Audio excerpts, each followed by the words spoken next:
আসসালামু আলাইকুম। গতকালকে আমি ওল্ড ঢাকা ক্রিকেট একাডেমির উদ্বোধনী অনুষ্ঠান কভার করলাম। আজকে ফিরছি ময়মনসিংহে। সামনে শুরু হবে আবার 64 ডিস্ট্রিক্ট ক্রিকেট জার্নি। আপনারা হয়তো বা আমার ফেসবুক পেজ এবং ইউটিউবে দেখছেন যে 64 ডিস্ট্রিক্ট ক্রিকেট জার্নি নিয়ে কোনো কন্টেন্ট যাচ্ছে না। এর একটাই কারণ, আমরা সবাই জানি যে এখন বৃষ্টির মৌসুম, পুরো দমে বৃষ্টি হচ্ছে। একাডেমিগুলো বা জেলা লেভেলে যথেষ্ট ভালোভাবে প্র্যাকটিস হচ্ছে না, যার কারণে 64 ডিস্ট্রিক্ট ক্রিকেট জার্নি স্থগিত।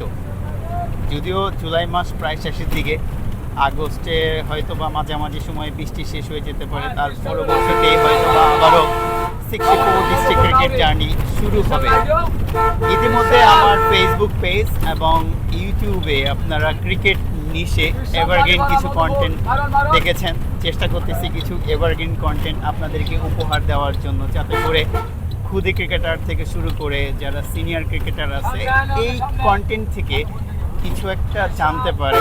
বিশেষ করে যারা বিগিনার, ক্রিকেট সম্বন্ধে বেশি জানতে চায়, কিভাবে ট্রায়াল হয়, ট্রায়ালে কি দেখে, সিলেক্টর কি দেখে, ক্রিকেটটাকে কিভাবে খেলতে হবে, ক্লাবে কিভাবে খেলা যায়, একাডেমি কিভাবে চুজ করতে হবে। ইতিমধ্যে 50টা এভারগ্রিন কন্টেন্টের টার্গেট করেছিলাম আমি, যদিও ইতিমধ্যে 27টা শেষ করেছি। আরও 23টা কন্টেন্ট আছে।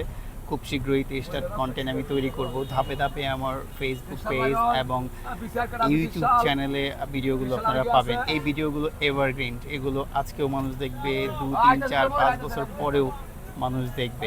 আর এই কন্টেন্টের সম্পূর্ণ ভিডিওগুলো মূলত ইউটিউব বেসকে তৈরি করা। আপনারা অবশ্যই ইউটিউব চ্যানেলটাকে সাবস্ক্রাইব করলে এই ভিডিওগুলো দেখতে পারবেন। আর যে শর্টস বের হয় এখান থেকে, সেগুলো ফেসবুক রিলস, তারপর ইউটিউব শর্টস, ইনস্টাগ্রাম, টিকটকে নিয়মিত আপলোড হচ্ছে। আশা করছি যে আপনারা এনজয় করছেন। আর কোনো কিছু যদি জানার থাকে, বিশেষ করে ক্রিকেট নিয়ে, নির্দ্বিধায় আমাকে জিজ্ঞেস করতে পারেন। আমি যতটুকু জানি অথবা আমি রিসার্চ করে আপনাকে যতটুকু জানাতে পারবো চেষ্টা করব।